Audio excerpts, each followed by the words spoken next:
संसार में पाए जाने वाले सारे विभिन्न प्रकार के नंबरों के बारे में जानेंगे, है ना। ये टेबल के माध्यम से समझ सकते हैं रियल नंबर, इसका एक और प्रकार होता है ना, इमेजिनरी नंबर। इमेजिनरी नंबर होता है। इमेजिनरी नंबर को भी हम लोग देखेंगे, सारे नंबर को हम लोग एक एक करके सारे देखते हैं, है ना।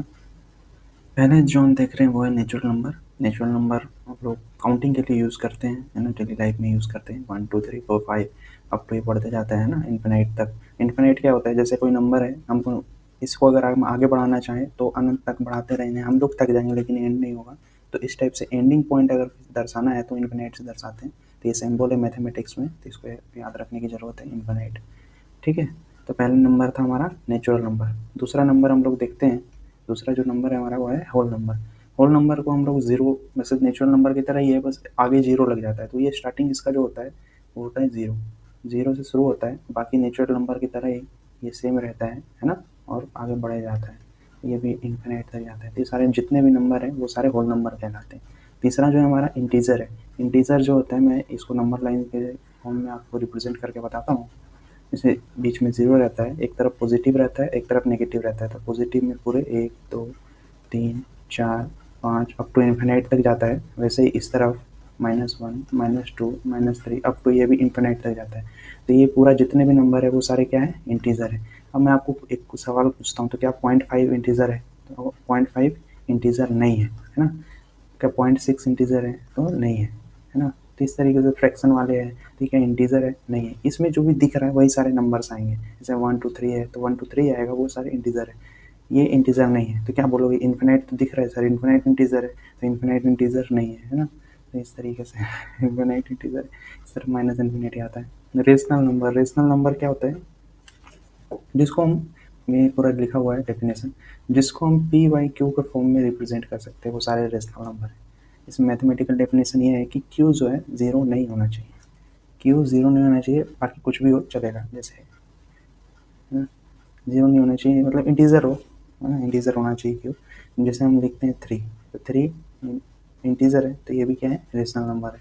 तो मतलब 3 पी वाई क्यू के फॉर्म में कैसे है, 3 के नीचे कुछ नहीं है तो वो 1 है, तो ये क्या है, पी है, और ये क्या है, क्यू है। पी वाई क्यू के फॉर्म में, तो ये क्या है, रेशनल नंबर है। वैसे ही देख लेते हैं 6/7 है, ये पी वाई है, पी वाई क्यू के फॉर्म में है, तो ये क्या है हमारा, रेशनल नंबर है। ये हो गया।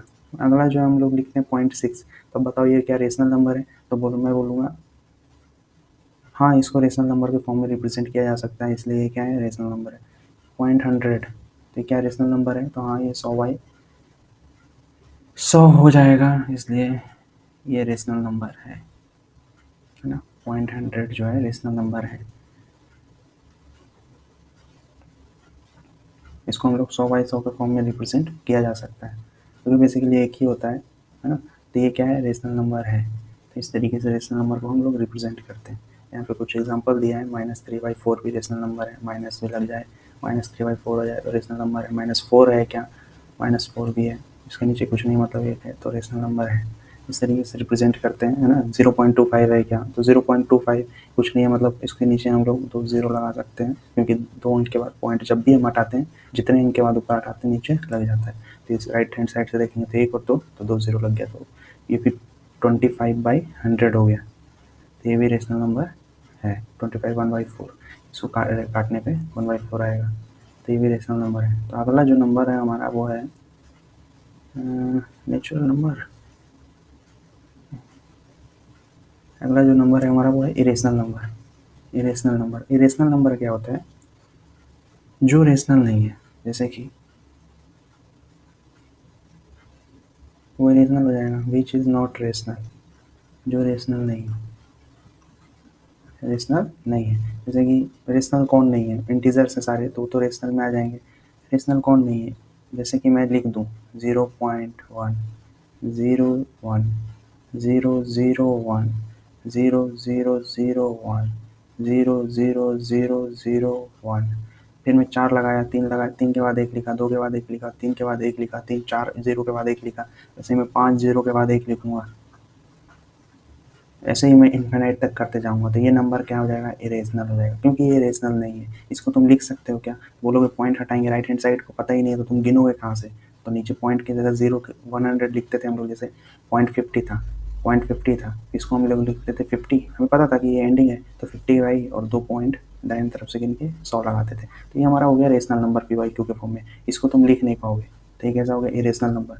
इसका एक एग्जाम्पल है, और एग्जाम्पल देने के लिए बोलेगा तो तुम अपनी मर्जी से दे सकते हो। इसको जगह 2 लगा दो, तो उसके बाद फिर 0 0 2 लगाओ, फिर 2 0 लिखो, फिर 2 लगाओ, फिर 3 0 लिखो, फिर 2 लगाओ, फिर 4 0 लिखो, फिर 2 लगाओ। इस तरीके से बढ़ाते जाओ, ऐसे लिख दो, ये तो तुम्हारा एग्जाम्पल हो गया। ऐसे तुम इन्फिनाइट एग्जाम्पल बना सकते हो।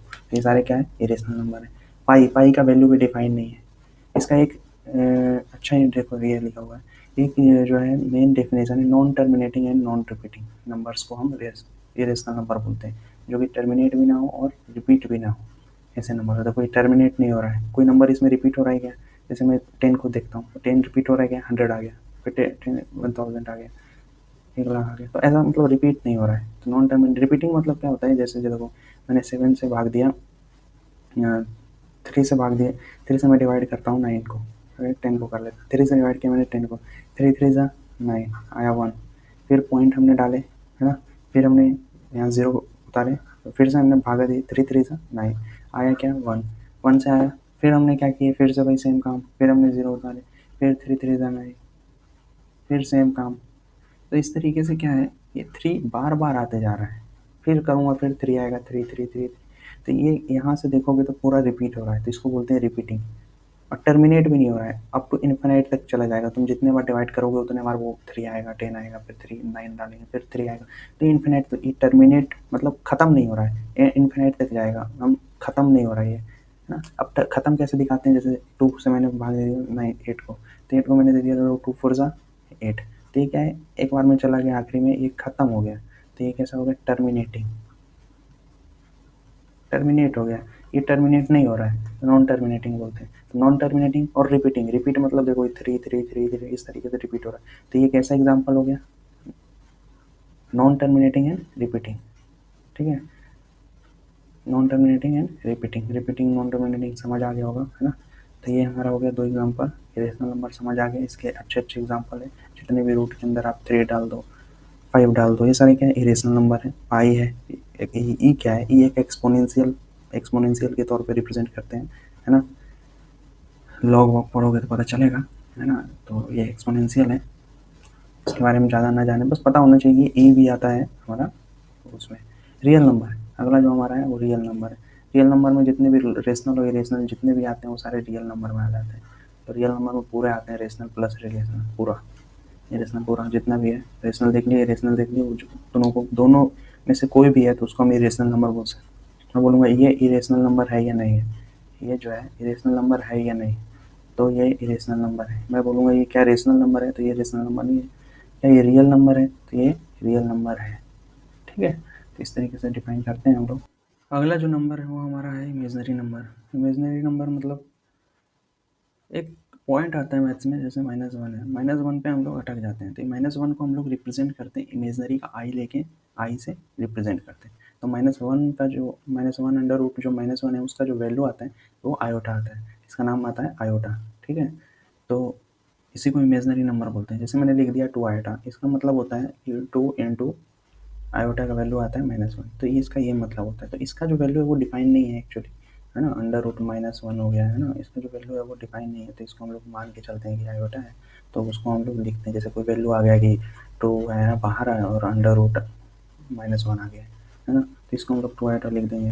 हमारे पास आ चुका है जैसे अंडर रूट से 9 आ गया है और माइनस का 9 आ गया, तो 3 तो बाहर आ जाएगा, है ना, 3 आ गया बाहर, और अंदर क्या रह जाएगा -1, तो इसको हम लोग 3 आयोटा लिख देते हैं। तो इसको इमेजनरी नंबर के तौर पे जानते हैं हम लोग। नेक्स्ट नेक्स्ट जो हमारा आता है कॉम्प्लेक्स नंबर। तो कॉम्प्लेक्स उसी से बनता है imaginary plus real, real real number plus imaginary number, उसी को हम लोग कॉम्प्लेक्स नंबर कहते हैं। Real number plus imaginary number को हम लोग कॉम्प्लेक्स नंबर कहते हैं। जैसे ये देखो, ये क्या है हमारा रियल नंबर और ये क्या है इमेजनरी पार्ट है, तो ये क्या है रियल और इमेजनरी दोनों से मिल के जो बना है उसे कॉम्प्लेक्स नंबर बोलते हैं, ठीक है। अब बोलोगे कि ये तो पूरा लिखा हुआ है 2 माइनस आयोटा -2 प्लस आयोटा, तो ये क्या है रियल है और ये क्या है इमेजनरी है, रियल है ये क्या है इमेजनरी है, तो ये दोनों से मिल के बना हुआ है, तो इसलिए हम लोग इसको बोलते हैं कॉम्प्लेक्स नंबर। इस टाइप के नंबर को कॉम्प्लेक्स नंबर बोलते हैं। तो सिर्फ आयोटा लिख दिया है, सिर्फ आयोटा क्या कॉम्प्लेक्स नंबर है क्या? तो हाँ, ये भी कॉम्प्लेक्स नंबर है। इसको हम लोग लिख सकते हैं 0 प्लस आयोटा। अब 0 का तो वैल्यू है नहीं, आयोटा लिखो चाहे 0 प्लस आयोटा, सेम ही है। तो इस तरीके से कॉम्प्लेक्स नंबर को रिप्रेजेंट किया जाता है। अगला जो नंबर है हमारा प्राइम नंबर, जो कि बेसिकली हम लोग जानते हैं, है ना, 2, 3, 4 ये सब वो नंबर जो खुद से डिविजिबल है और 1 से डिविजिबल है। ठीक है, खुद से डिविजिबल है, 1 से डिविजिबल है, उसे प्राइम नंबर बोलते हैं। जैसे 2 जो है, 2 को हम लोग डिवाइड करेंगे तब 1 से कर सकते हैं, या फिर वो खुद से जाएगा और किसी से नहीं जाएगा। ये हमारा 11 हो गया, एक किससे जाएगा? 1 से जाएगा और 11 से जाएगा। ये हमारा 9 हो गया, तो 9 क्या है? 3 से जाएगा और वो एक और 9 से जाएगा और एक और 1 से जाएगा। तो इस तरीके से ये क्या है? प्राइम नंबर को रिप्रेजेंट करते हैं, जो खुद से जाए और 1 से जाए बस। बीच में अगर कोई नंबर आ गया, जैसे यहाँ पे 3 आ गया था, तो ये क्या है? प्राइम नंबर नहीं है, है ना। तो 10 क्या प्राइम नंबर है क्या? देखो, तो ये 2 से जा रहा है, 1 से जाते हैं 10, मतलब बीच में कोई आ गया तो वो प्राइम नंबर नहीं है। और अगर कोई नंबर ये तो ये प्राइम नहीं है, तो ये क्या है? ये प्राइम नंबर के नहीं है, तो ये क्या है? तो प्राइम नहीं है, तो ये कंपोजिट नंबर नेक्स्ट जो हमारा है, कंपोजिट नंबर के तौर पे जानते हैं। तो मतलब जो प्राइम नहीं है, इसको नॉन प्राइम के तौर पे भी जाना जा सकता है। वो सारे कंपोजिट नंबर कहलाते हैं। जैसे यहाँ पे 10 आया था हमारे एग्जाम्पल, तो 10 को 1 है और 10 ये तो है ही। अगर यही सिर्फ होता तो प्राइम होता, लेकिन बीच में एक नंबर है, 2 है, 5 है, तो इस तरीके से 2-3 नंबर और आ रहे हैं, तो इसका मतलब ये क्या है? कंपोजिट है, कंपोजिट नंबर है। ठीक है, अब एक एग्जांपल और ले लेते हैं। 20 हो गया, है ना। 7, 7 कैसा है? देखो 7, है ना, 7 कैसा है? प्राइम नंबर है। वही 70 ले लो, 70 कैसा है? कंपोजिट है, इसमें 2 भी आ जाएगा बीच में। तो खुद से तो है, बीच में कोई डिवाइड अगर कर दे रहा है तो वो कंपोजिट नंबर है। ये बहुत इंपॉर्टेंट पार्ट है क्लास 10 के लिए। ठीक है, तो आज के लिए इतने ही रखते हैं, ये सारे नंबर्स थे।